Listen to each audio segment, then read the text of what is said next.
Hi, and welcome to the Lizzie Borden Podcast. I'm your host, Kimbra Eberly, and my co-host, Shelley Dziedzic. I always get your name like it's crazy name, but I always have problems pronouncing it. But we're glad to be here. We're very excited to be here on a lovely Sunday night. Um, just a little bit about us. Both of us have published books. I recently published a book called Inadmissible, The Case of Lizzie Borden and Other Murderous Women. And Shelley has two books out about the Lizzie Borden case. Shelley, you want to tell them which books you have out? Yes, so we're having a little technical difficulty. Oh, there we go. Okay. Um, you want me to tell about Yeah, the your books I have? books. Your books. Well, one of them actually came out, the first edition in 2011, and it came about as a result of working at the Lizzie Borden Bed and Breakfast and taking so many people on tours of Oak Grove Cemetery. And they wanted to see where Judge Blaisdell was buried and different people in the case. And so this book has maps and mini bios of everyone who is buried there and also who's not buried there, so you don't waste time looking for them. And that's in its printing now. It's available on Amazon and at the house and the Fall River Historical Society, and also through Hollis Press.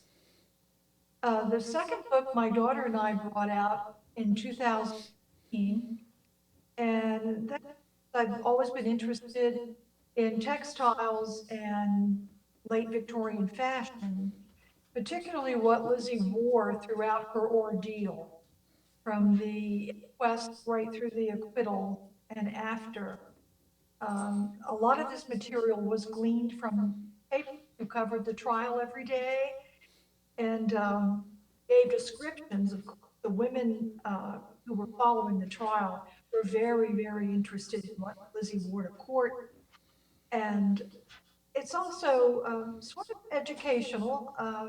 There's a little bit about Victorian fashion in the book and paper dolls of Lizzie you can cut up and dress. And that is available at the Historical Society, the Bed and Breakfast, and also through Hollister Press.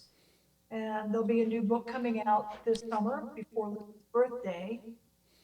And it will be every place you can imagine you can visit that has any connection at all with Lizzie Borden.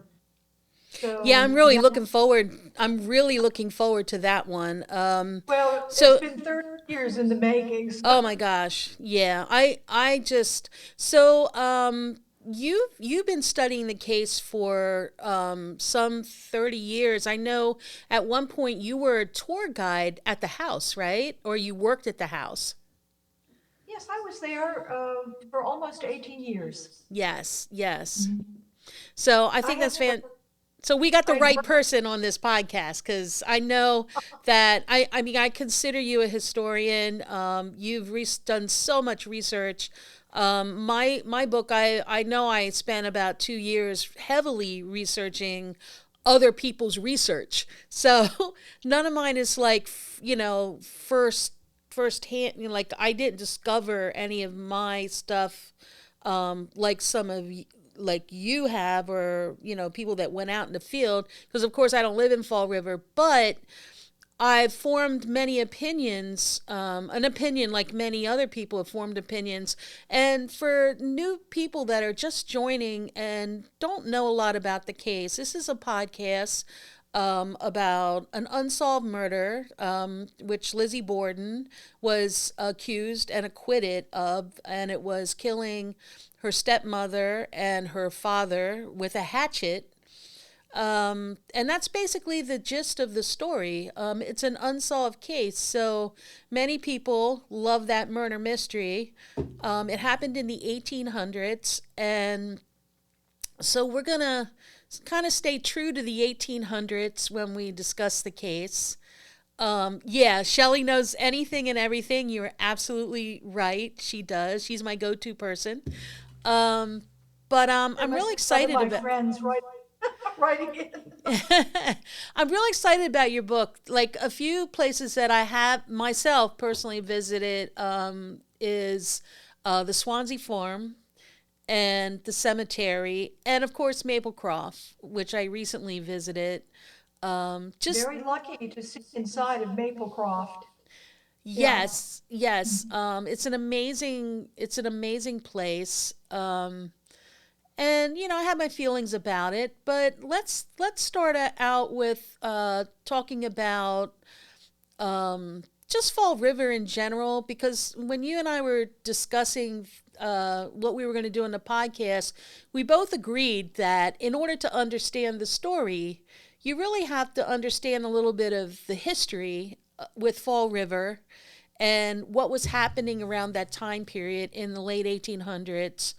And about the Bordens too, because everyone thinks, Mr. Borden, he was a rich man in Fall River. Derek, they still are doing tours of the house. Yes, they are. Yes, Um, that can, yeah, as well as overnight stays are continuing yeah, while the house is in the process of undergoing a change in management. yeah. Mhm. So somebody wants to meet you personally, Shelley.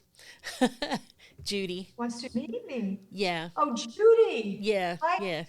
Judy lives in Fall River, and we've been Oh, chatting online for many years. She lives near Maplecroft, I think. okay, good. Yeah. Gotta pull this off one day. Okay, good. So, Mr. Borden was a self-made millionaire. We were talking about there's two sides to the Borden. There's the very rich Borden, and then there's the not so rich Borden, right? Yes, yes, we call them the have and the have not Bordens. Okay. And Andrew Borden was, I should say, a self-made man. He was certainly not the richest man in Fall River, but he was very Hey, hardworking, Sue. and he neither borrowed money nor did he lend any either. He was very frugal and was a Yankee type, waste not, want not, and he often gets portrayed as a villain and oh, the skinflint and horrible, nasty man. A lot of us who come into the Borden case, the newbies, go back to Elizabeth Montgomery's 1975 Right. movie, and they get a very bad first impression of Andrew and an even worse one of poor Abby Borden, who gets painted with Yeah, and the an thing ugly brush. right, and the thing with Andrew, he wasn't an undertaker. He worked for a funeral home, and they No, supplied chairs and yeah, furniture. he didn't actually work for a funeral home. Funeral homes don't come in history till later when there's Okay. transportation. He trained as a carpenter in his youth. And in those days, men to make ends meet usually had two or three things they did. He at farming. He was trained as a carpenter and later went into business with William Almy. Had a furniture store Right. right on South Main Street. And the thing about furniture stores in the day, they too turned a hand to other things that would have to do with furnishings. And if you look in the Fall River directory for those years, you'll see, I think listed as cabinet maker, home furnishing, and undertaking. Undertaking simply meant you provided chairs and the bier to lay the casket on and any accoutrement you would need for a funeral. He was Right. So not an people embalmer. right, people get that confused. So he wasn't an Yes, undertaker. He did no, no. undertakings with all the He furniture and had supplies needed. to provide for. Right. And Did they he get have a that wrong in the right, they movie. And you right. show him embalming people in the basement at Second Street, Yeah, and I that was certainly scared did not slack. ever happen. Well, I have I'm to going say to about say. that movie though, everything is pretty spot on though, except a few things in that movie. I mean, it portrayed them pretty well. It's the Um, best thing I've ever seen on yeah, screen. Yeah. about the Borden case. And Elizabeth Montgomery was amazing She is and amazing. very Isn't nuanced, very isn't complex. isn't she like related or something somewhat to Lizzie? There's a Recently, yeah, you'll see Lizzie appearing in her family tree if you look hard at it. Right. right. There's a trivia question.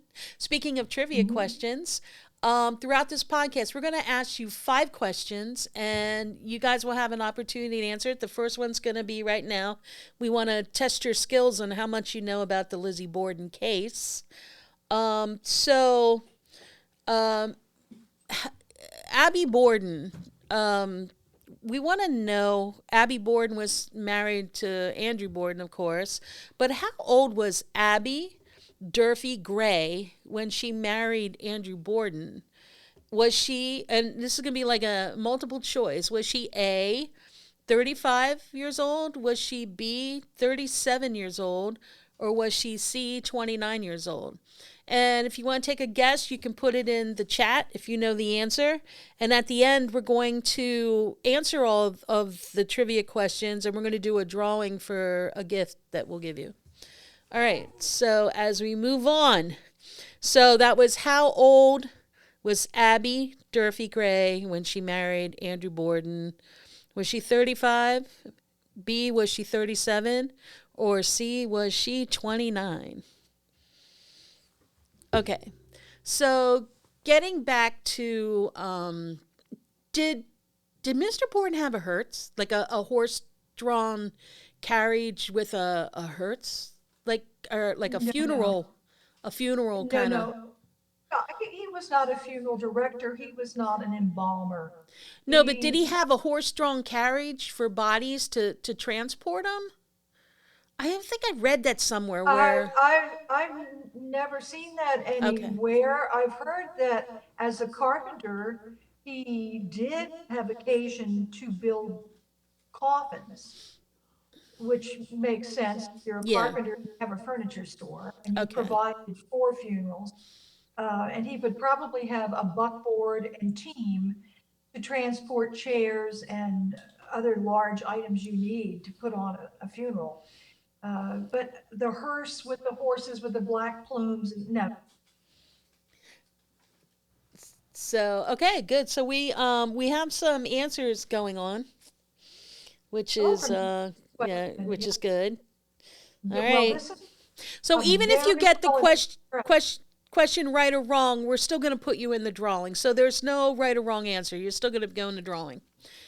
We got to figure out a better way to do this though. But for now, this is how we're doing it. So I recently the discussion came up with you and me. We were talking about the girls and when they were born and their mother Sarah, whom died at a very young age too, right? She died of yes. some uterine something wrong, like Well, Abby Borden died of, yes, Sarah Borden died of uterine congestion. It might have right. been cervical cancer, something like that, that they call by a different name. Yeah. Yeah, at a very young age too. Um, Yes. but I was recently looking at the photos, and we'll bring them up. Um, and you and I were recently having this discussion about who looks like who. So I'm bringing one photo up of the 3 girls, or the 2 girls and the mother, Sarah. And I want to do a comparison. First of all, this photo, if you look at it, I don't think they look alike at all. I mean, you guys can write in the chat if you think they look alike. I think they look quite different. Um, my opinion is Lizzie and Emma's eyes look very different. Their noses are different. Their mouths look pretty good, pretty the same. Lizzie's jawline's a little heavier than Emma's. I don't know, Shelley. What do you Yeah, think? yeah. Well, I always thought Lizzie had inherited Sarah Borden's moon wide face, very heavy lower jowl, is Yeah, how Lizzie was described in the newspaper. And that looks very much like her mother. Emma sort of has that long, narrow face of Andrew Borden. sort of thin and angular, Yeah, so where Lizzie is more rounded. it looks like we're all in agreement that they don't look alike. Someone's saying that Emma looks like her dad. So give us the next picture, which is the three of them side by side. So I honestly think Emma looks more like Sarah than Lizzie. I think maybe Lizzie might have Andrew's features, which we'll move on to that. But this picture, I don't know. What's everybody think? I don't think Lizzie looks like her mom at all. Again, maybe the mouth. Well, look at the lower half of Lizzie's face. From the nose down, it's very wide and heavier than the top part of her face. I Right. see more of Sarah in Lizzie than I do Andrew. And for Emma, more of father. So you think Emma looks more like Andrew? Looks more like See, Andrew. so Tracy says that Emma she thinks looks like Sarah here too. I kind of do too. Oh, okay. I see the comments on the side of the screen Yeah, here. yeah, Shelly, I'm pay not, attention. yeah, I'm not seeing the pictures though. I'm not getting the pictures, so I don't know what you're putting up. But Oh, you uh, can't see the photos? can't see the photos. But we do agree on one thing, Huh. that the Morses have very unsettling eyes. Uncle John has them. The older picture of Lizzie's mother holding little Emma has those sort of peculiar eyes, and Lizzie has very unsettling eyes as I well. think Lizzie's eyes also look like John Morris, Sarah's brother. I think Lizzie has those crazy eyes like him too. I Well, all the Morses they said were peculiar, and they do have rather peculiar looking eyes and unsettling. and that's kind of what I'm getting at. You know, the lineage of if Lizzie was the murderer, what side of the family would that roll on? Because a lot of people said that Sarah was very peculiar too, and had Indeed, her. yes.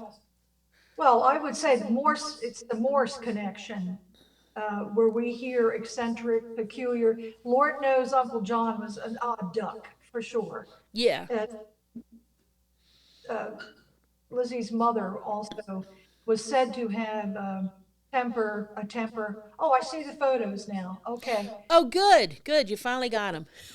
Wow, Yeah, you're really that's behind. a young Sarah. Yeah, that's a young Sarah. I Yeah, think this is a portrait that was found in I think she Luther's would. store. Yeah, I think she was in her 30s. That's why I put this picture in because it's kind of the same age that the girls would be at with these pictures. Well, now Lizzie would be probably it's about 1890, maybe would probably be about 30. Okay. Sarah, I think, yeah, might have been a little younger, and Emma, I'm not sure when that picture of Emma was taken, Yeah, yeah. So but let's go to the next picture. I hope this comes up for you, Shelly. This is Andrew. Do you see that, Shelly? not yet. Not yet. Okay. It should roll up soon. So these are three photos of Andrew. One when he was 30, another one when maybe he was in his 40s, and then the last one, of course, is when he died. And looking at these, I don't know which daughter. I mean, I'm trying to think if Lizzie looks like Andrew. Any thoughts on that? I think the second picture, like I hope it comes up soon, Shelly. We'll have to work on that. That's note for technical. Work on Right, Shelly's photos. you got a delay. The I, middle I'm pic. Yeah, I'm the mid. covering my shirt because I think it makes the screen go crazy. It's a black and white stripe, so Oh, is okay, I that got you. better? That's better. The Okay. middle picture, I think Lizzie looks like her father with the eyes. I think the eyes, but the lips are very thin. Definitely, they have their mother's look with the lower part of the face because the lips look very thin. The eyes are kind of yeah. I don't know. Andrew was kind of a little kooky too. Do you think? Well, photography, you had to stay very still. which is why I love the new animations. And I've animated everybody in the story. I put a lot of them up on my own website Yeah. and Facebook. So maybe we can And it bring. adds a lot more. Yeah, it adds more. You're seeing one frozen moment of somebody's face. Yeah. And they had to remain rigid. When you start moving their features around, Abby looks softer and more approachable. Nobody Lizzie almost, smiled back then, right? For photos? well, Nobody you're smiled. supposed to look dignified, I think, and they weren't. There were comic ones. I've seen some from that time period that are purposely funny, Yeah, but as a so rule, no. I think we Mm. have that your website with the animations. Maybe we can bring them up.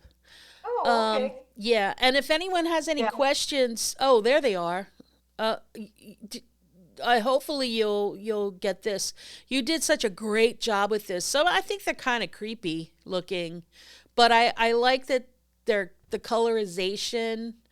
It adds a lot of dimension. Yeah. And if you scroll up a little bit, you can see Uncle John. I was very excited about two people. One was Bridget Sullivan. For years, we've had that one image of Bridget that looks Yeah. a little Christopher Reeve, and her eyes are so dark they don't have any life in them. And after a lot They of are kind of work, creepy. yeah, after a lot of work and cleaning up that photo, when we put it into MyHeritage artificial intelligence software, um, Bridget has come to life, and it was a revelation. Yeah, Andrew kind of looks grandfatherish here. I mean, he doesn't look like a he looks like a grandfather kind of image. Um John Morse always looked very like beady Creepy. eyed to me. Creepy is the word I'm most Yeah. told about when they see his face. He looks like he's up to no good. Poor Uncle John. He can't help his face. I'm sure he Oh, so regretted spending the night forever. yeah, Night in so Derek saying the bottom murder. left looks like Abraham Lincoln. It's the beard, but this is a picture of John Morse, Derek, who is Lizzie's mother's brother. And he played a key role in the trial too. And they tend to leave him out of some of Yeah. the made for the movies, made for the screen. And Uncle John's really key for a lot of reasons. And he is the first suspect. And then, the night Yes. of the murder, people were following him on the street when he went to the post office. The public was anxious for someone to be arrested quickly for a crime such as this. And they were anxiously casting about for anybody who might have been there or might have had a motive. So Uncle John was latched upon really early in the story. Yeah, there was always the comment when he came back to the house, and he hung out in the backyard eating a pear before he even walked into the house. Uh, did he know about the murders then, or what was going on, or was it kind of like people question why he might have done that, like hung out in the It backyard was, before he went in? I know, I mean, he would have seen people starting to gather around in the yard. But once again, people were a little more formal and wouldn't have burst into the house without knocking or someone coming to the door. And Yeah, there was a question: wasn't Uncle John theorized to be involved with the case? And thank you for that question. And yes, many theories came out with where Uncle John like was a suspect, either in a conspiracy or I honestly, in my opinion, don't think that he had anything to do with the murders. I solely believe that it was a woman thing. Yeah. we agree on that, Kim. I've read your very excellent book, Thank you, uh, Shelley. and You it know, was that a means a joy, lot coming from joy to you. Thank read. you. Yes, you put the work in. I can see you did the research. I love the way you compared Lizzie's case to other female. uh, lady killers, if you want to call Yes. them Yeah, you can that. do And that. Lady that's killers. useful. But I also and liked very much was you delved into women's issues of the time, Mm-hmm. which is very important. You go to study the Borden case, it's essential. You know a little bit about the history of Fall River, the city, the maritime and textile background, the structure of the city with the mill owners and the wealthy up on the northern end of town in the hill section, uh, the stratification of society. It was like a pyramid, and you begin with the workers and the middle class, all those who supported those at the top of the pyramid, which were few in number.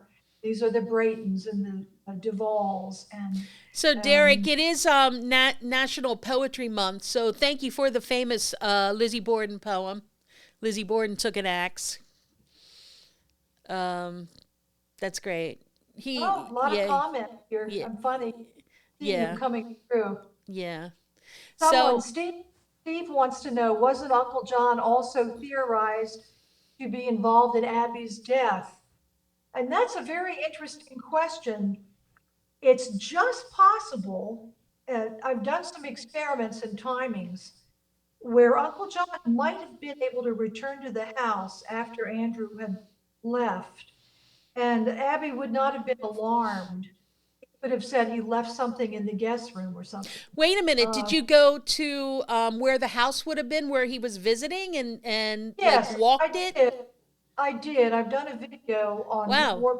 the Warps and Wefts YouTube. Yeah. And the way Bassett Street, when he went to visit, if he didn't walk, if he had taken one of the horse cars, it's just possible he might been able to, since we don't know the exact moment when Abby Gordon is killed, it might have worked.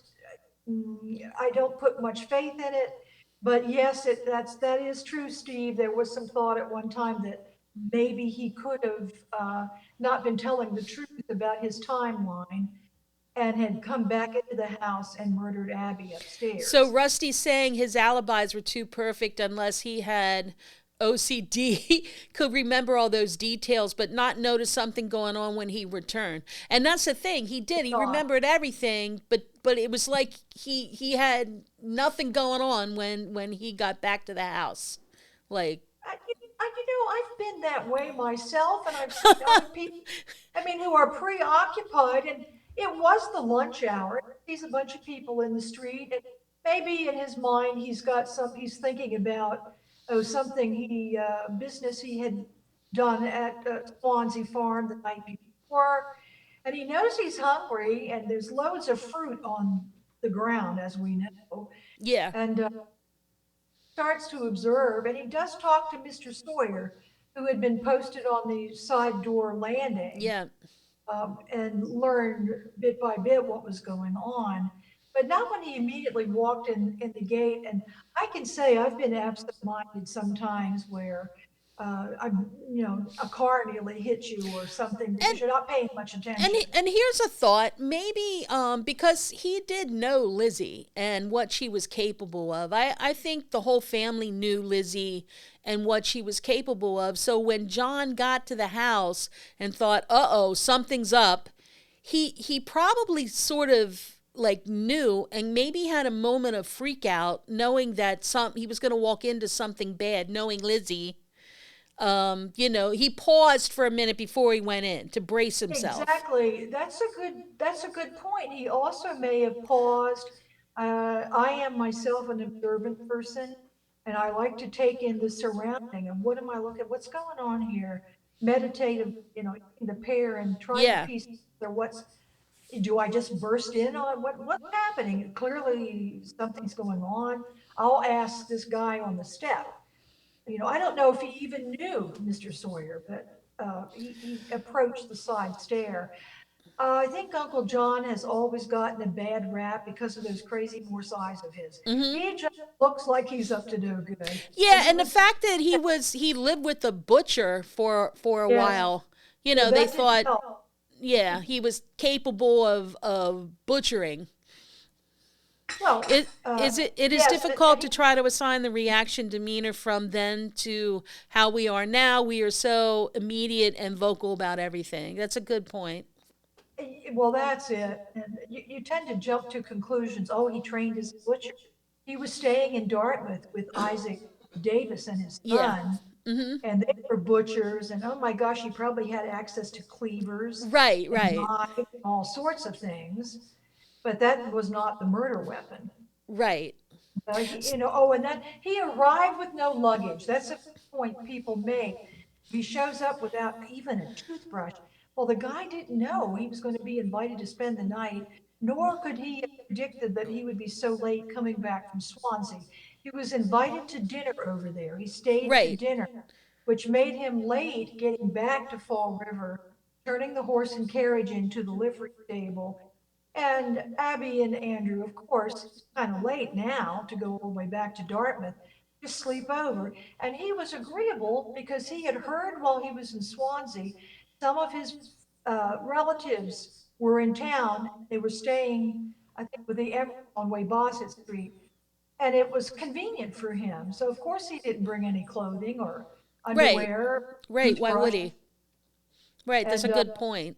So we're going to according ask the second question, and it has to do to with the Borden Lizzie Borden's will. Okay, so the second question is, which is not true? A. Lizzie left in her will to Miss Helen Leeton one half of share of her A.J. Borden of the A.J. Borden building. B. Lizzie left in her will to Mrs. Grace Howe one half of the share of the A.J. Borden building. C. Lizzie left in her will to her sister Emma $5,000. Or D. Lizzie left in her will to an old schoolmate, Adelaide Whip, $1,000. So I'll try to repeat it real quickly again. Okay, so which is not true? Lizzie left in her will to Mrs. Helen Lipton one half of the share of the A.J. Borden building. B. Lizzie left in her will to Mrs. Grace Howe the other half of the A.J. Borden building. C. Lizzie left to her sister Emma $5,000. Or D. Lizzie left in her will to an old schoolmate, Adeline Whip, $1,000. So who didn't get the goods?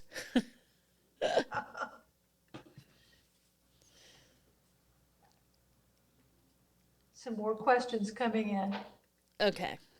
Hi, Rusty. He says no Emma in the will. Okay. All right, so we're gonna move on.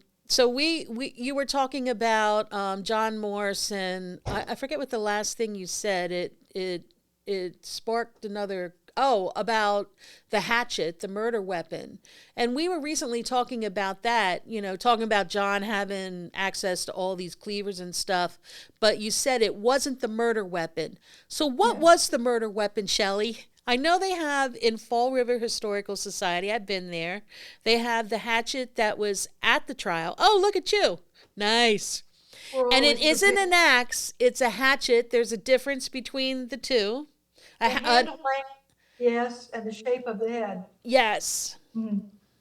This is an excellent weapon for a woman. It's not heavy if you have it well sharpened. The swing radius is fairly short. Mm-hmm. With an axe, you have a long handle. It would embedded itself in the woodwork on the backswing. Right.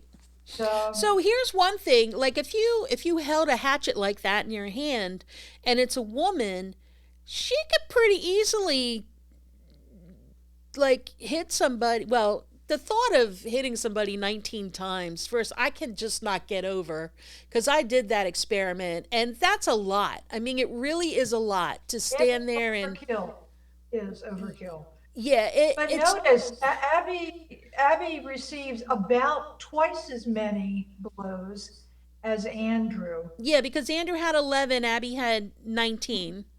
Correct. So, so let's go with the first murder. 19 hits to the head, standing there over and over and over. That's a lot of rage.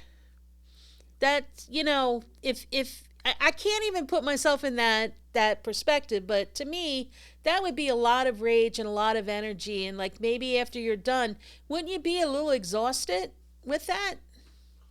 I think the adrenaline would be Tracy. pumping for sure, and I would think it would take you a bit to come down from something like that. Right, Uh, and there was about an hour between the murders. So Lizzie, if she did it, had plenty of time to unwind and to sort of mm, sit back and contemplate maybe what she had done. Because just to sit there and let's say the intended murder was to get rid of Abby.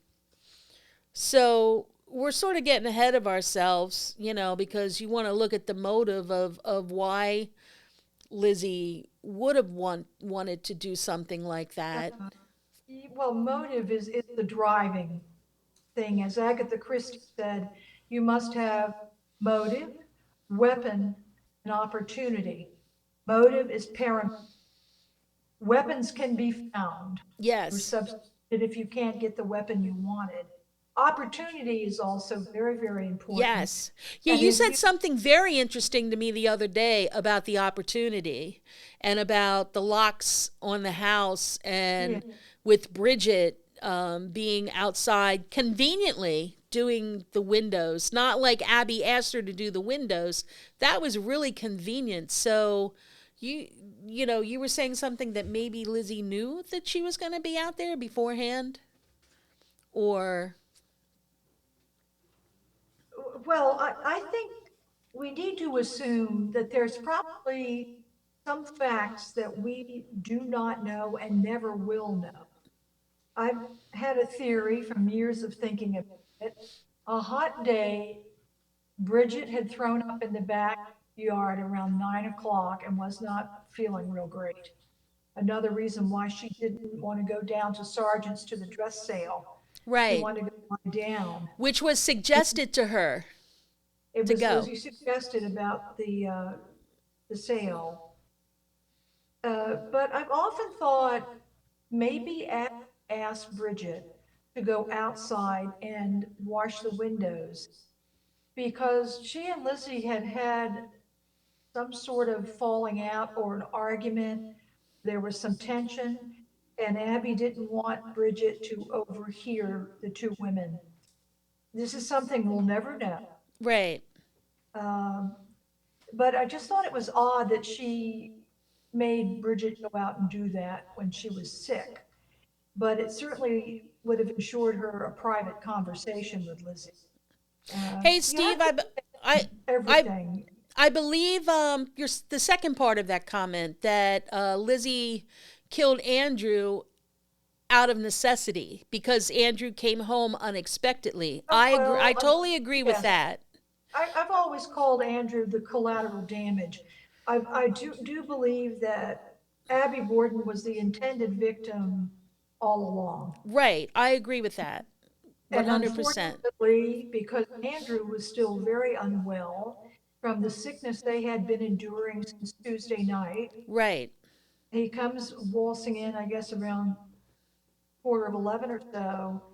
Lizzie did not, I think, have enough time to get cleaned up, calm herself down, and get out of the house to establish an alibi.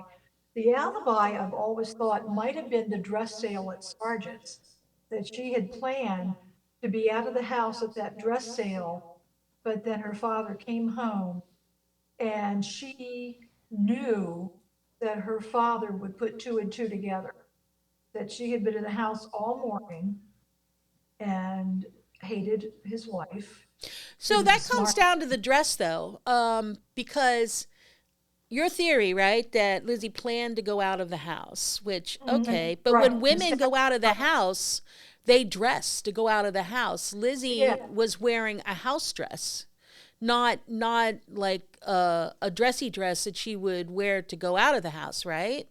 She was at that point, she had not, yes, she had not changed her morning dress, no. right, and Abby didn't either.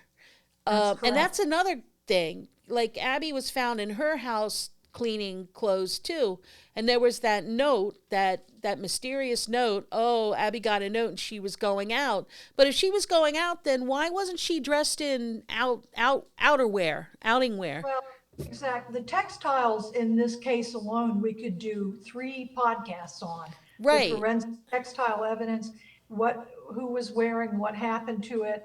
Yes, Abby, if she were going out to visit a sick friend, would not have been wearing the little cleaning cloth she had tied her hair in, up her hair, and the calico dress. She would have put on something nice, gloves and hat. She didn't go out of the house without that. Even Mrs. Churchill paused to put her going out of the house self together before she went over, Yes. you Yes, she know. did. That's Yes. how important it is. Appearances, then, which is I always reiterate, you need to understand Victorian custom, not only of the era, but peculiar to Fall River. What was proper, what was done, what would have been offensive if not done. For instance, at the funeral, Lizzie was not wearing heavy mourning, and she was widely criticized for that. And But actually, didn't George, she wear a hat the first day or something, like a feathery hat, sort of out of spite? Like it was a no, colored. you're jumping way ahead now. That's to the trial. Oh, Yeah, oh, that's okay. I'm not the sorry. Oh, funeral. okay. All right. She wore a black lace dress to the funeral with a somber bonnet, is how it was described. But But they she wore didn't, no veil, like veil or well, something, she right? didn't have the veil and what they called mourning crepe, which was a lusterless black cloth for heavy mourning. And then when she was inquest on her way to Taunton, the arraignment, she was in blue, Mm-hmm. as you can see in the paper doll books, and she actually should have been in mourning. And it wasn't until George Robinson decided he would take her case, he encouraged her to wear mourning, to wear black. And she actually bought, to my count, 3 new black dresses. One was a mohair, a couple of damask ones. But getting to the bonnet, this is now we're at the trial in June of '93. I noticed one of the bonnets had cherry red ribbons on it, Mm-hmm. which was not mourning. And so that's Right. defiant. She was going to wear a little bit of color, even though So, Robinson told her not. right. And so the morning of the murders, there was the light blue Bedford cord, which Yes.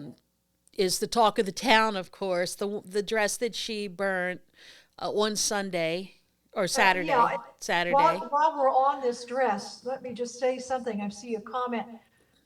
It's not corduroy. Corduroy is a type of corded fabric where you have a raised warp. The warp goes up and down the loom, the weft goes right to left.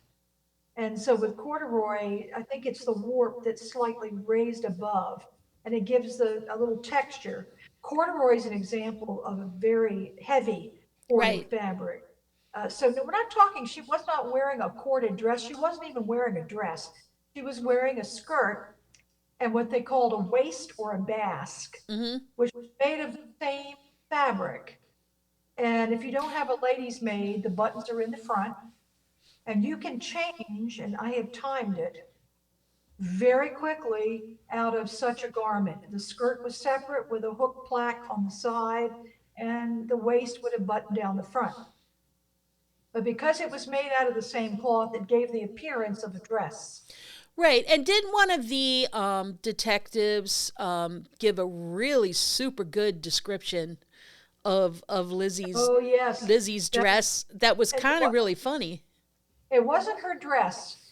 Nobody told Lizzie to change after the body of Abby Borden was found. She determined she would go upstairs, went in Emma's closet, took out a pink and white striped wrapper, Oh, which okay, was that's the one. a Yeah. loose garment women would wear in the family circle or if they were ill. You'd never wear it outside. And it had cherry red ribbons, a bosom in the waist, and Mm-hmm. Harry described it in such detail. Yeah. He's he's my favorite. He and Medley are my favorite of the Yeah. policemen, and yeah, he So sure knew. we had a question from I think David Wolf.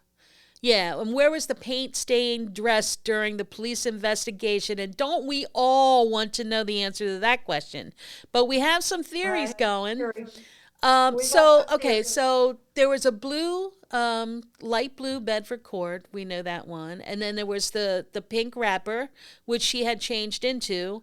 And then there was the dark blue navy, which is the actual dress she gave to the court, which was a Okay. heavier dress. All right, so we It have was three dresses. Bengaline. Bengaline has a Yes. warp of silk and a weft of cotton or linen. Right, so And it, that's the one she gave to the courts, which is not the dress. So the Bedford cord is the missing dress that she burnt. Where was it? And, through conversations and conversations going back and forth, we believe that Emma's room was really the only room that the police never really thoroughly searched. In fact, I think one of the officers tripped over a bag or some bundle that was on the floor near in the closet. He just tripped over it, and then they went on. And I think we agree, that's where we think at first the dress was. It was rolled up in a bundle in well, Emma's yeah, closet. he had opened Emma's, and when you say closet, this thing is only 13 inches deep. It's tiny.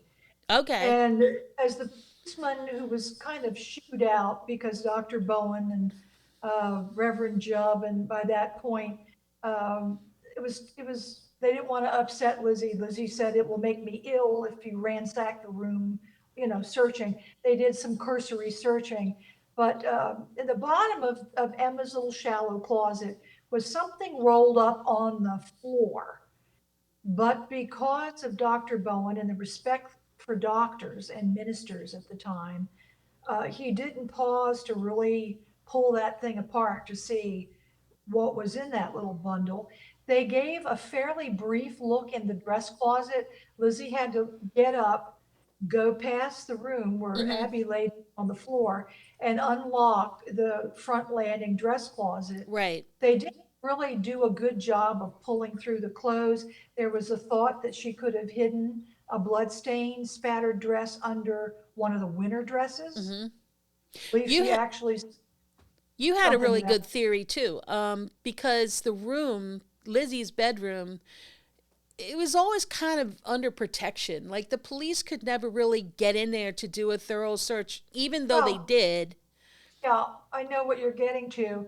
I'd considered perhaps the dress was put between the mattresses, or she spent most of that afternoon lounging on a chaise, um, and it could have easily been neatly folded under the cushions of the chaise, and she just sat on it, and nobody would have made her get up. Right.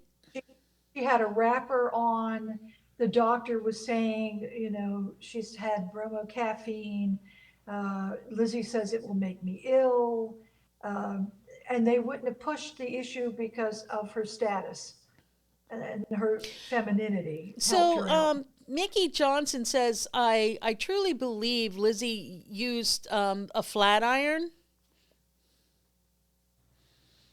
Yeah, that was another theory. And I would invite you, Mickey, if you have access to a flat iron or you're in an antique shop, you see them everywhere. They're not very expensive. I have several myself. I don't have one handy. Hold on to a flat iron and try to swing it. It is so heavy that your wrist will go over. And it's not sharp. It certainly is a good blunt instrument if you want to conk somebody on the head. But if you want to do it repeatedly and make sharp cuts, you will not get that with a flat iron.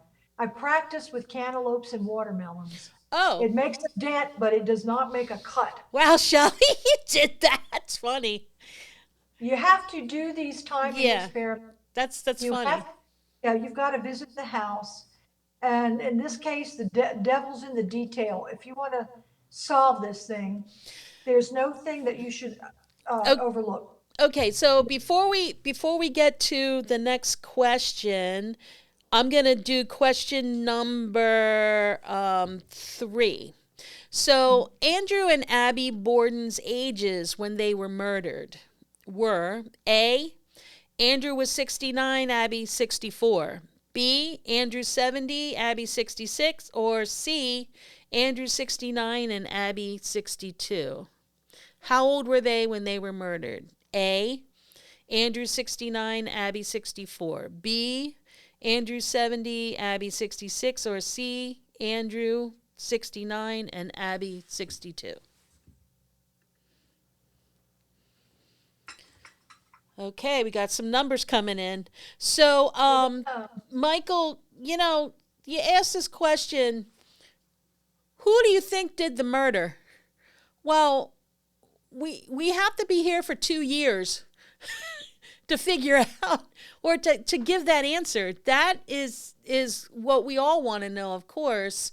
And the reason that we have the podcast and what makes this case so interesting is all the theories and the 2,000 pages of trial transcript and the preliminary hearing and the inquest and, all the things that go into this trial that you try to pick apart to come up with an answer. So, of course, I spent 2 years of trying to figure that out and wrote a book called Inadmissible, The Case of Lizzie Borden and Other Murderous Women. And I focused on women and the society back then and what would make a woman want to murder. And, I came up, oh, thank you. I came up with the conclusion that I feel Lizzie was the murderer and solely the murderer. And in the last chapter of my book, it's just my opinion. And the last chapter is called, "Oh, come on, she did it." So, and I take you through how I believe she's done it. Now, I don't feel like I have everything figured out, which I don't think anybody can really say that they do. But I really feel she was like this superwoman back then with women's issues. Oh, thank you, Judy. That's very nice. Um, and I do give my reasoning throughout the book as to why I think a woman could have done such a brutal murder. And I think after Well, reading the book, you could probably say, yeah, I might have a point. if I could interrupt you a moment, it's strange. Lizzie's become almost a folklore uh, Yes. character like Johnny Appleseed. And I've run into this for many, many years where you like Lizzie, you don't want her to have done it. She becomes, you become her champion. Now I know where you're going with this. Yes. And the thing is, all that we know of Lizzie through the diaries of her school friends, through her principal, through the dressmaker, through, various people who had dealings with Lizzie, um, he doesn't appear to me to have been a very nice person at the age that we're concerned with. When the obstacle to her unhappiness is removed, she becomes a very generous, charming old lady at Maplecroft. But in the back of my mind, I remember what others said about her: sullen, sulky, a loner, had a feeling of people were judging her and didn't have a good opinion of her. Um, didn't finish school. And as you mentioned in your book, Lizzie joined all kinds of things Mm-hmm. so she could hobnob with the people on the hill. But she was never invited to these balls and soirees and fancy things. The way if you can't entertain the way you want to and your father doesn't allow that kind of expense to reciprocate in entertaining, that was very important in that time period. The next best thing is you volunteer to be the secretary of Christian Endeavor or the Women's Temperance Union or the Fruit and Flower Mission or the Sunday School. That way you are in the milieu of all these people, So, and and you get included in some of it, but you're not on the A list, shall we say. right, and a lot of those clubs that she belonged to, and I sort of explored this idea. They were for women's rights. Like the Women's Temperance Union, they Yeah. did a lot of Or, things like to help support poor women, to find them housing. Like it was all about, like it was a very patriarchal society, and a lot of women were repressed. And the case goes so deep. I mean, this is this is one of the reasons we have the podcast too. I mean, we could really go off on a lot of different topics, Mhm. and one of the topics we are going to explore, not on this podcast but in the future, is Lizzie's psychological profile, and why she belonged to these clubs and then just stopped going to them, and her mental state at the time, and maybe a diagnosis of what that mental state was, living in a society where men ruled and women really didn't have any rights at all. In fact, one of the motives maybe for her to kill her father, was not only that it was an inconvenience that he came home early and she had to, because he knew that she was Abby's murderer, was also the other fact that, think about this. Those girls never married. They never married. Why? Why, were both of them spinsters? And one of the reasons maybe is that they wanted to hold on to their inheritance. Because if you married, everything you owned went to your husband. Yeah, you find that that's not unusual pattern. If you walk through Oak Grove Cemetery and go to the big monuments Yeah, like Jefferson and Richard Borden, yeah. and some of the Davalls, the Shove, mill owner Charles Shove, which is right next to the Borden plot. You look at all the daughters, and they still have their maiden names. Yeah. They did not have to get married. They had plenty of money, and they didn't want their husband to get control. Of course, the wife's money became her spouse's money, Mhm. and they wanted independence and the freedom. And if you didn't have to marry, a lot of those women chose not to. They chose freedom and financial independence Mhm. and kept their hand on their own purse string.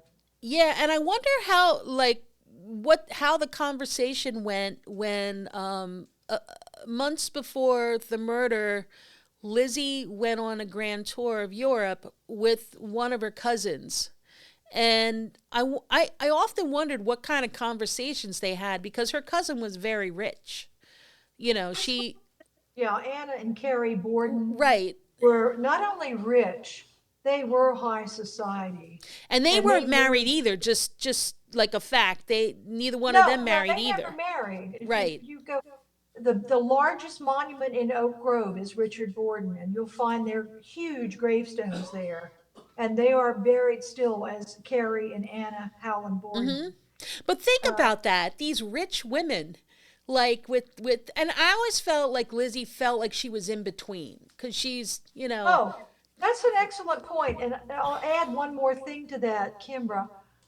It's tough when you're almost there. Right. If you have no hope of ever rubbing elbows with these people, it's not so hard to take. But Lizzie was within inches of being the cultured, refined upper crust. Right. And And the pivotal. father, Uh, uh, uh, father had the money to make it happen. It's even tougher when you miss it by a hair. If he only had more money Good and point, he wasn't Mickey. an and where she lived wasn't an obstacle. Lizzie could have hobnobbed with the hill people easily and felt she deserved it. So, and my pivotal moment in what you're saying, Shelley, is when the girls came back from that tour, and they went to the party, and Anna and Carrie were chauffeured up to their houses on the hill, and poor Lizzie was taken home by Fred.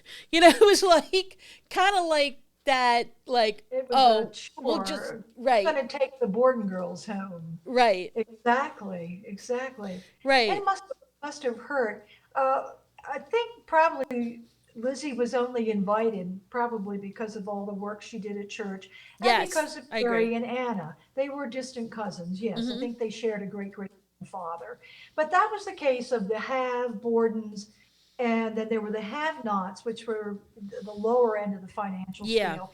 Lizzie floated between the haves and not quite getting the cream didn't quite rise to the top, although she felt she should have. right. And that's very hard to live with when you come so close and it's important to you. These days, that kind of thing doesn't matter. 1890s and 1880s, that was just critical to a woman Right, uh, right. to It have was a all lot of about appearances. the image that they had like to Mm. project and their friends, women friends. Cuz Oh, I yes. feel they stuck together no matter what. They stuck together. So we're going to do our fourth question.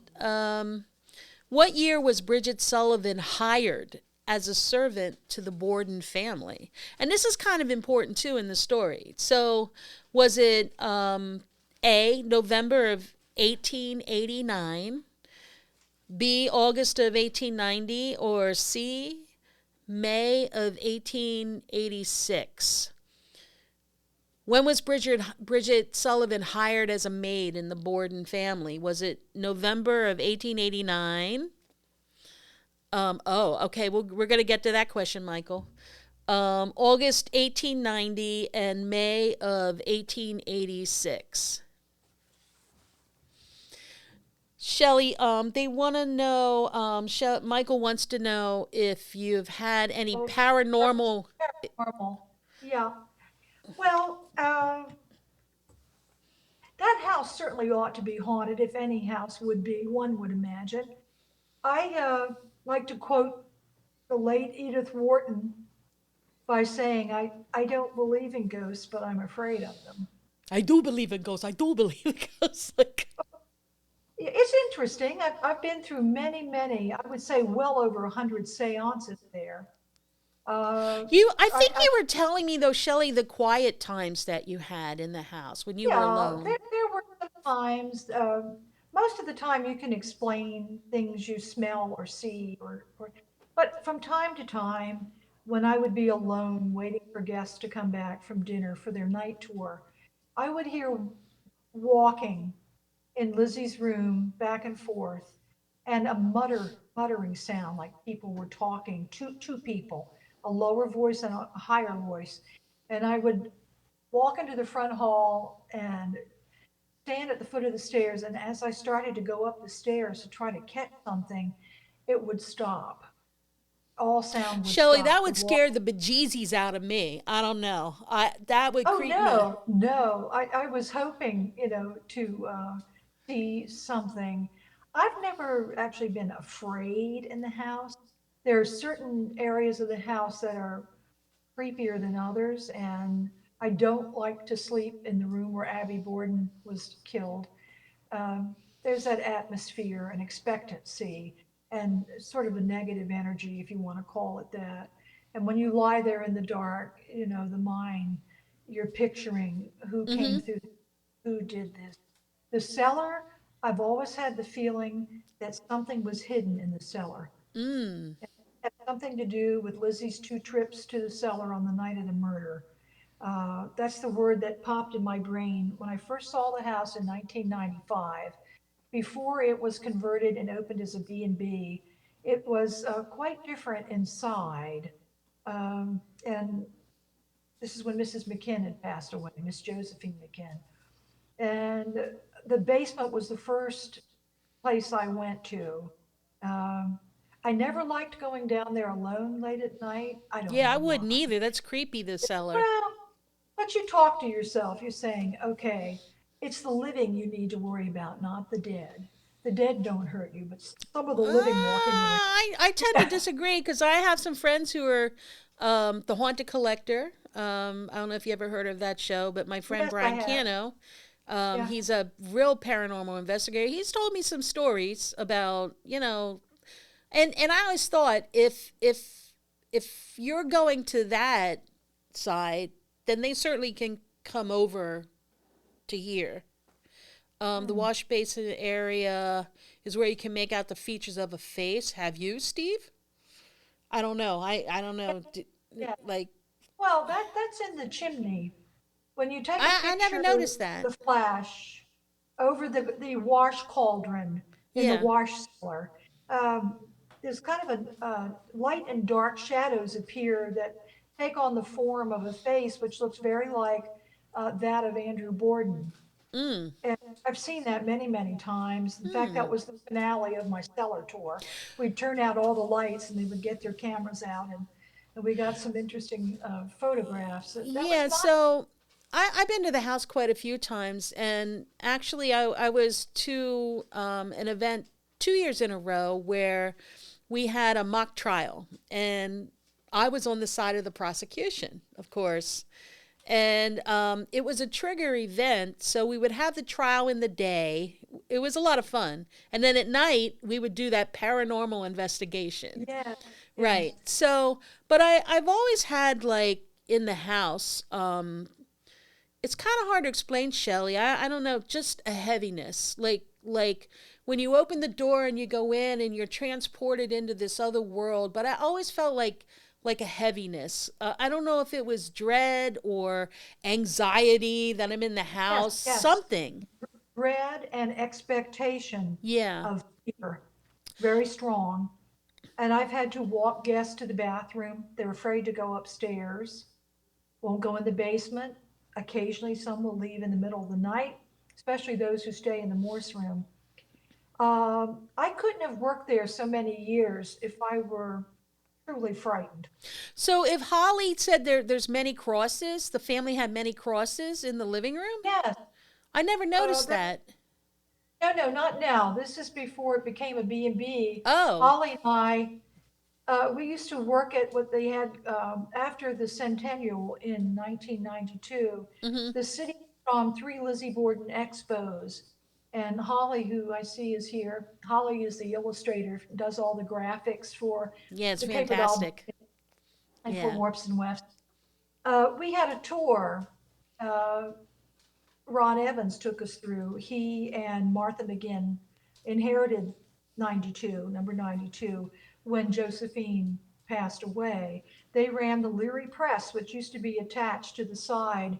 And when Leanne and Donald purchased the house in 2004 from the McGinns, they knocked the Leary Press down. And for the first time in many years, sunshine came streaming through the windows in the sitting room. And I was there that day. It was very exciting because then I knew how it looked on the morning of the murders for the first time. But yes, there were a number of crosses in the house, in the bedrooms. This would have been 1995, Hmm. and they've been the property of the McGinns. We noticed some crucifixes. I don't know what the significance was. So I'm going to do the very last question, question 5. Um, Andrew Borden provided his wife Abby and his two daughters Emma and Lizzie an allowance of 2,000 a month, 200 a month, or C, nothing. He didn't give them an allowance. So Andrew gave Abby and Emma and Lizzie an allowance, a monthly an allowance of A, 2,000 a month, B, 200, or C, nothing. That's the last question.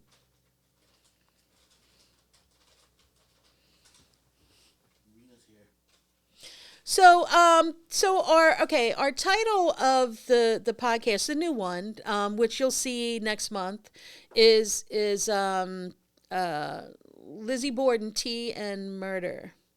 And tea time in the 1800s, there was a lot of tea drinking, so we decided to invite a tea expert to come on our show to share some tea tips and to talk about tea. She, has her own business with tea. I've learned a lot from her because I knew nothing about tea. I'm not a tea drinker, but we thought it would be appropriate and a lot of fun. So we have Rena here. Maybe we can bring Rena on. Hey, Rena. Hello. Can you hear me? Yes, we can hear you. Is it echoing? Because it's echoing on my end. So maybe turn the speakers down a little bit or something so you don't like hear the feedback. Is it feedback? I don't know. This is what? I'm echoing headphones? to me. Do you have If headphones? I'm not echoing to you, it's good. Okay. Well, if you can deal with it. So we told our viewers that you're our tea expert and you have your own company, and that I didn't really know much about tea until I met you, and you've educated me a lot about tea, and you have some great products. So we thought we would invite you on to our podcast to talk about tea. And in the Victorian time, they drank a lot of tea. They had Yeah.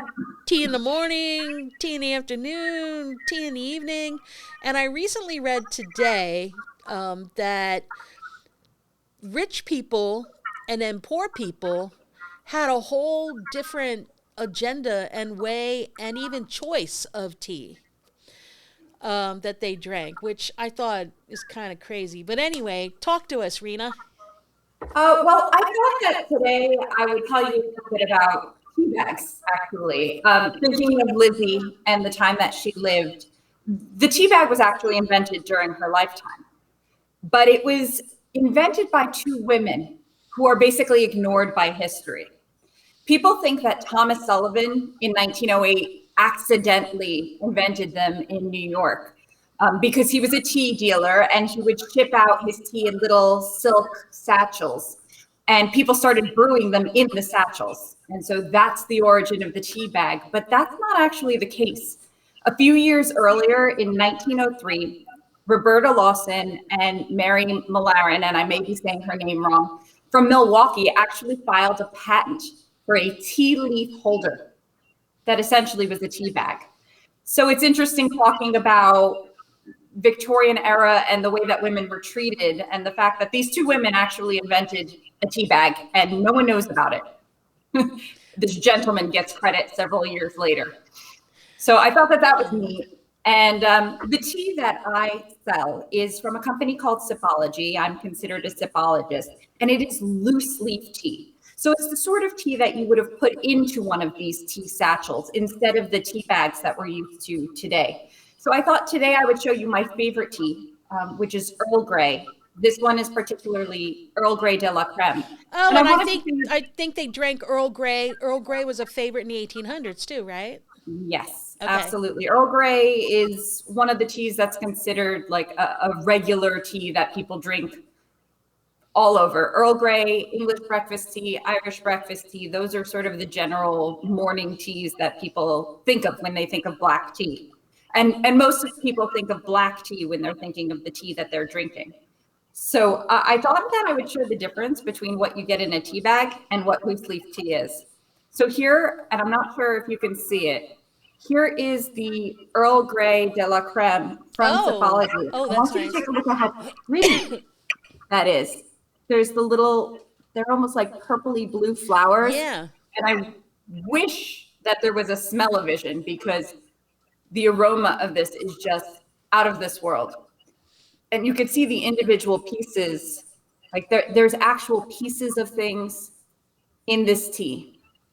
Now I'm going to take a popular brand of Earl Grey. I am not going to name the brand. I specifically took the label off, but I want to show you what comes in a bag of Earl Grey that you get from a popular brand. This is it. Okay. It's basically dust and crumbs. You can see the color is this sort of brown. Yeah, the other one looks prettier. Look at the difference. Oh, wow. And in smell, to me, this just smells like, I don't know, when you think of diner tea, like when you get a tea at a diner and the water's not hot enough, that's what it smells like to me. But that's the difference between loose leaf and bagged tea.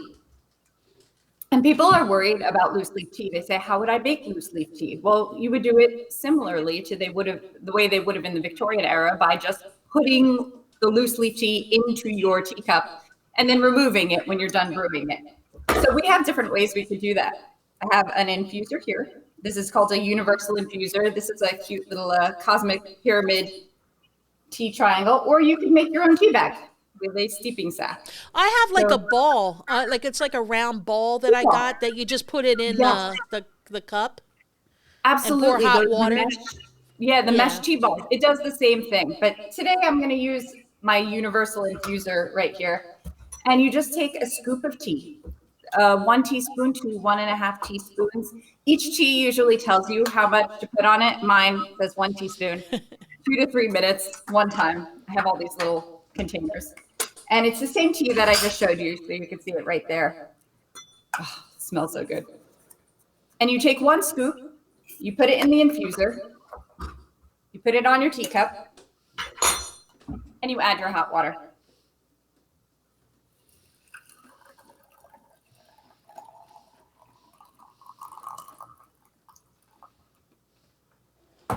Then you let it sit for the desired amount of time. I have a little tea timer here that I can set to black tea, which is 2 to 3 minutes.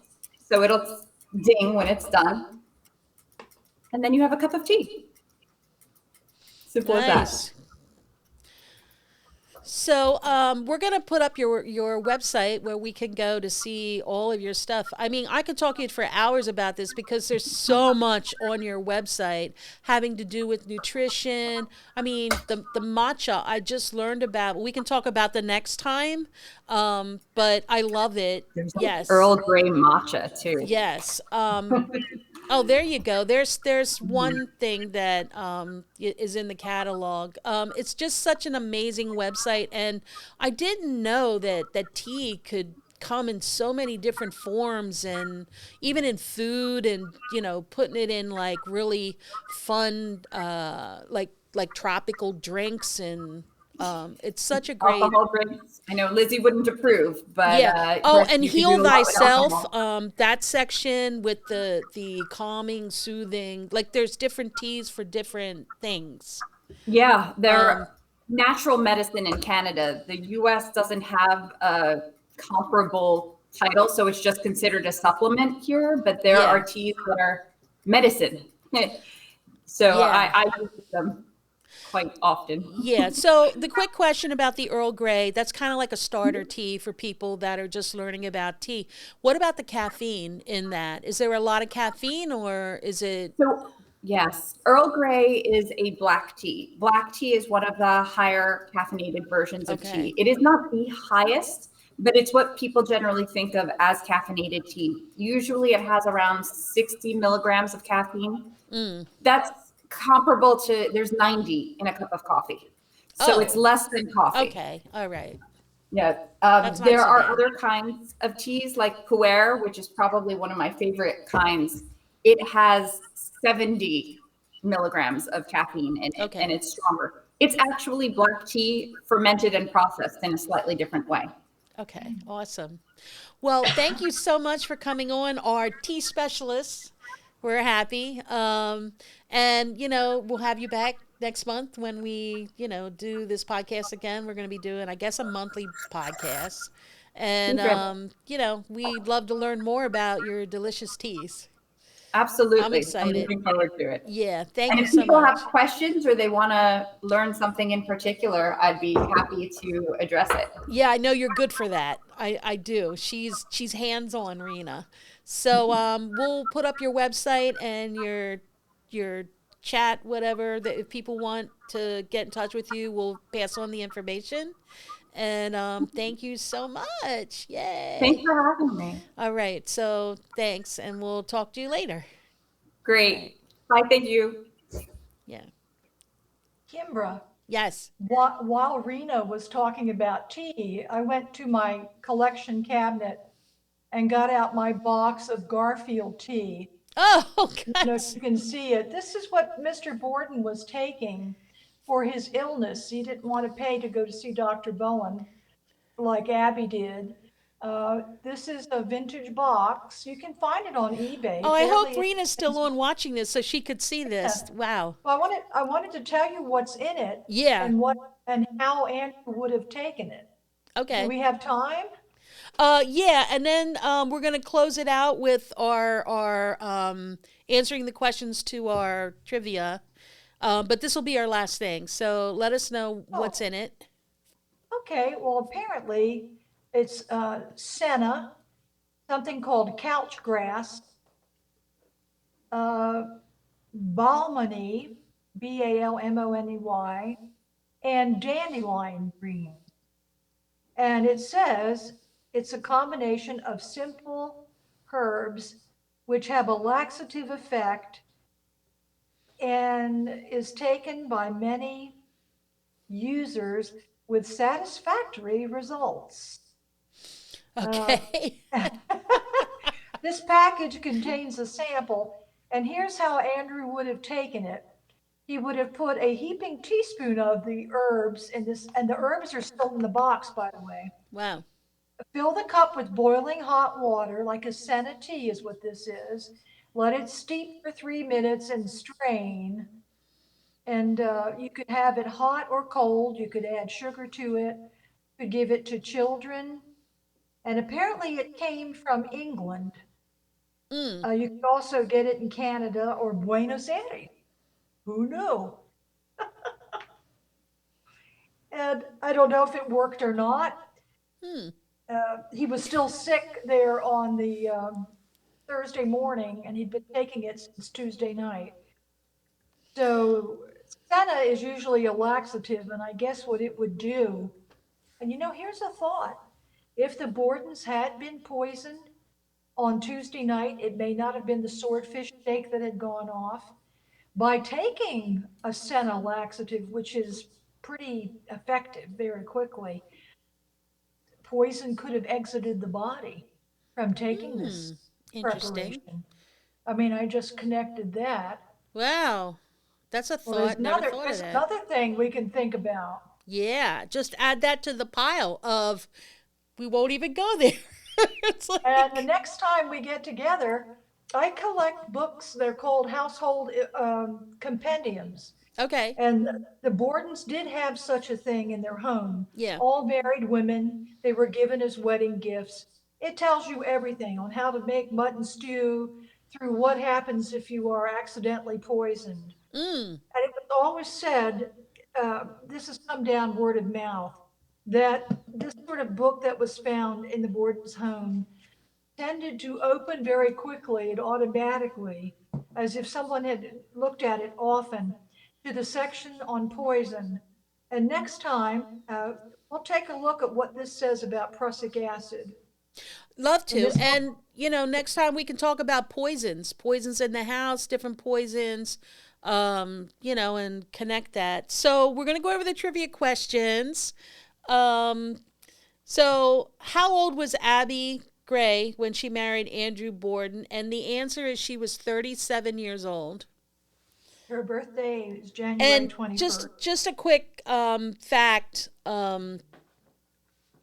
when Abby was taking care of her at the time of her wedding, and think about this: Abby was 37. Abby was taking care of her mother who died from consumption. Only 17 months after her mother's death, Oliver Gray, her father, remarried a woman who was 25 years younger than her. This would have So been Abby lived in a household um, with a stepmother who was a mere 1 year older than she was, and a new half sister who was 36 younger than her. So my thought immediately went to, marrying Andrew was a really good opportunity for Abby to get out of the house because of that situation. Question number 2 was about the will, and the answer is C. Lizzie left in her will 0 to Emma. Nothing to Emma. So The next question, Andrew and Abby Borden's ages when they were murdered. Andrew was 69 and Abby was 64. What year did Bridget Sullivan, what year was she hired? She was hired in 1889. So she was only in the house for like a little over 2 years until the Bordens were murdered, right? Right. Which is a thought, something to think about. Because how could she become really good friends in 2 years? I mean, it's something to think about. And the last question, the answer is, how much allowance did the girls get, Shelley? Well, Abby had to pay for household things out of her allowance. But I think in today's money, it would come out, I think, was it $200 a month? Was that Yeah. one of the choices? Mm-hmm. The answer is $200 a month. Yeah. So, I don't know. There was a lot of money. It was a lot of money back then, I think. Well, and Lizzie and Emma got to spend it on themselves. Mm-hmm. Abby did. I know Right. Abby bought lace curtains for the parlor. Mm-hmm. Very proud of those, but she had to pay for that, Yeah. not out of household, but out of her own little personal allowance. So, while we were doing, thank you. I have some helpers here in the studio. Love it. So while we were doing, like, I have this. I had my friend Larry put in everybody's name in here. Like, he's been busy putting people's names in here. So I'm going to draw, and Kenny, you can put that trading card up. So I started a series of trading cards. What's unique about the trading cards is I recruited a bunch of artists to do their interpretation of different characters in the Borden story, Lizzie Borden. I allow them to choose like which one. And of course, this first trading card is from my book Inadmissible. It's Lizzie, my superhero. And then on the back of the card, it has facts about Lizzie Borden. And you know, so it's the front, and then you flip it over, and it's the fact. It's sort of like baseball cards. So I'm starting a series of this. So that's what the prizes are going to be. I'm going to mail you trading cards. And they're, I decide I want to make it a limited edition. So it's kind of fun. But I'm going to draw 2 names out of here. The first name is, oh God, Larry. Jody. Is it Jody? No, probably Judy. Let me look. Is it Ella back? It is Judy. No, I got it here. It's Judy Baker. Yes. Judy got 1. All right, and the next winner is, I can't read his handwriting, but it is Joanne Walker. Yes. Giovanni. So those are the 2 winners. So I am going to get in touch with you guys after this, and you can give me your address, and I'll mail you those trading cards. So that's fun. So next time when we get together, we're going to pick a topic, poison. You can actually message us too, something that you would want to talk about. And we're going to have Rena talk about another tea. And I'd also like to invite one of you guys on to maybe just give us your theory about who you think did it and why, or even the topic that we're talking about. To have you on our podcast as a guest for 5 minutes or so. It would be kind of fun. We can set you up for that. So until next month, Shelley, thank you so much. It was fun. It flew by. We've got Yeah. so much more to talk about. There is a lot. That's why we have to narrow it down to categories. So one of them is at least going to be a poison discussion, and household things. Thank you, guys. Thank you so much for all these great comments. Thank you for loving the Lizzie Borden story, and maybe we'll see you sometime in Fall River. So until next time, signing off. Judy, yes, you did win something. You won. You were one of the winners, Judy.